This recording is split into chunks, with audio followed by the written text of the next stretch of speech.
दीवारों के भी कान होते हैं।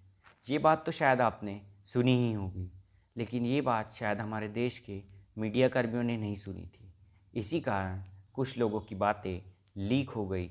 इस बैठक में शामिल कुछ ईमानदार और सबसे प्रमुख पत्रकार ये हैं: स्वाति चतुर्वेदी, पूर्व एनडीटीवी वाली; साक्षी जोशी, पूर्व न्यूज़ 24 वाली; महेश लांगा, द हिंदू के; साक्षात रवीश कुमार, एनडीटीवी वाले; प्रशांत किशोर उर्फ पीके; गार्गी रावत, एनडीटीवी वाली; और रोहिणी सिंह, द वायर की और 2BHK। अब रोहिणी सिंह जी का 2BHK वाला क्या चक्कर है वो तो मुझे पता नहीं चला, आप गूगल कर लेना। तो कुछ ही दिनों पहले हमारे देश के टॉप निष्पक्ष पत्रकार जो हमारे देश में पत्रकारिता को ज़िंदा रखे हुए हैं, उन सब ने एक मीटिंग में भाग लिया। हमें प्राप्त जानकारी के अनुसार यह मीटिंग द वायर की रोहिणी सिंह ने स्टार्ट की थी और इस मीटिंग के विशेष अतिथि थे भाड़े पर मिलने वाले राजनीतिक सलाहकार यानी कि प्रशांत किशोर उर्फ पीके। अब ये पीके का इसमें क्या रोल है?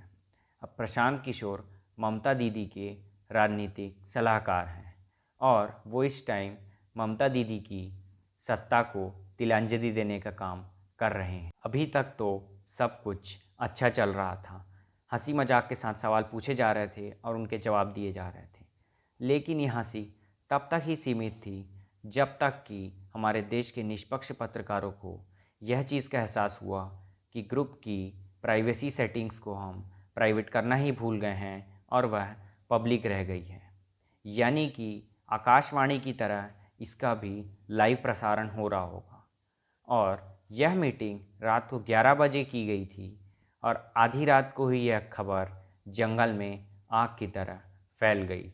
लेकिन जब तक इनको यह एहसास हुआ, लुटिया डूब चुकी थी, भैंस पानी में जा चुकी थी। अब आप वीडियो में आगे सुनिएगा कि प्रशांत किशोर कबूल कर रहे हैं कि नरेंद्र मोदी बंगाल में बहुत लोकप्रिय हैं, वह एक लोकप्रिय नेता हैं और विशेषकर हिंदू समाज उनको ही वोट करने वाला है।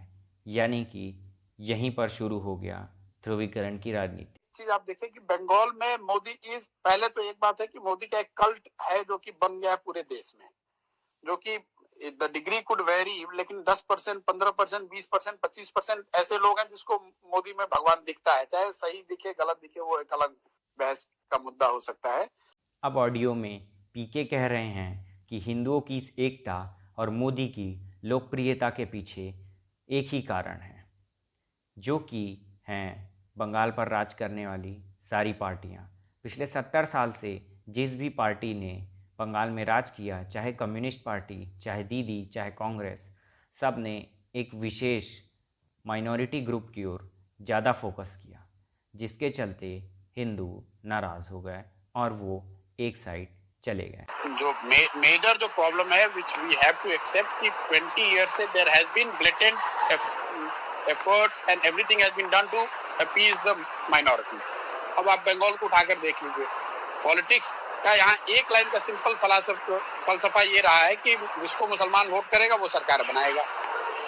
तो पूरी जो पॉलिटिकल इकोसिस्टम रही है, वो चाहे कांग्रेस की रही हो, लेफ्ट की रही हो, दीदी की रही है, वो सब और सब मुस्लिम वोट को लेने के लिए उस तरह से सोच उनकी रही है। तो अब आते हैं गैलेक्सी के सबसे विद्वान, सबसे ईमानदार, सबसे निष्पक्ष और सबसे होनहार पत्रकार रवीश कुमार के ऊपर। वो पूछ रहे हैं कि इतना मैसिव इकोनॉमिक क्राइसिस के बाद भी नरेंद्र मोदी के खिलाफ एंटी इनकम्बेंसी क्यों नहीं है? बंगाल की जनता मोदी से इतना खुश क्यों है? मोदी से दुखी क्यों नहीं? एक जुड़ा हुआ सवाल ये भी है कि एंटी इनकम्बेंसी, इतना मैसिव इकोनॉमिक क्राइसिस में भी मोदी के खिलाफ एंटी इनकम्बेंसी नहीं है।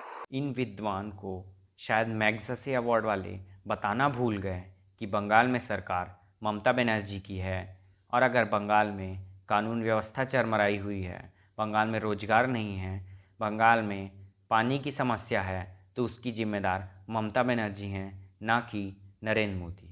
लेकिन अब कर भी क्या सकते हैं? मैग्सेसे अवार्ड वाले ये सब चीज़ बताने लगेंगे तो फिर उनके अवार्ड का ही क्या मतलब रह जाए।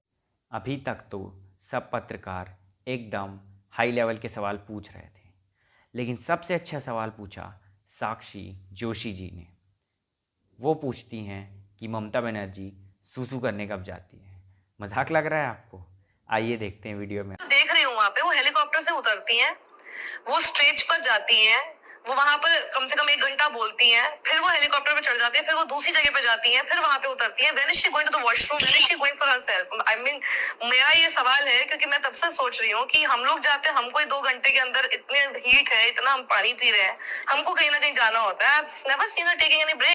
तो इस सवाल पर प्रशांत किशोर उर्फ पीके पूछते हैं कि क्या इसका भी जवाब देना पड़ेगा। I expected to answer this also. अब प्रशांत किशोर जी उर्फ पीके ने इस सवाल का जवाब तो दिया ही नहीं, तो हम आपको इस सवाल का जवाब कहाँ से दे सकते हैं।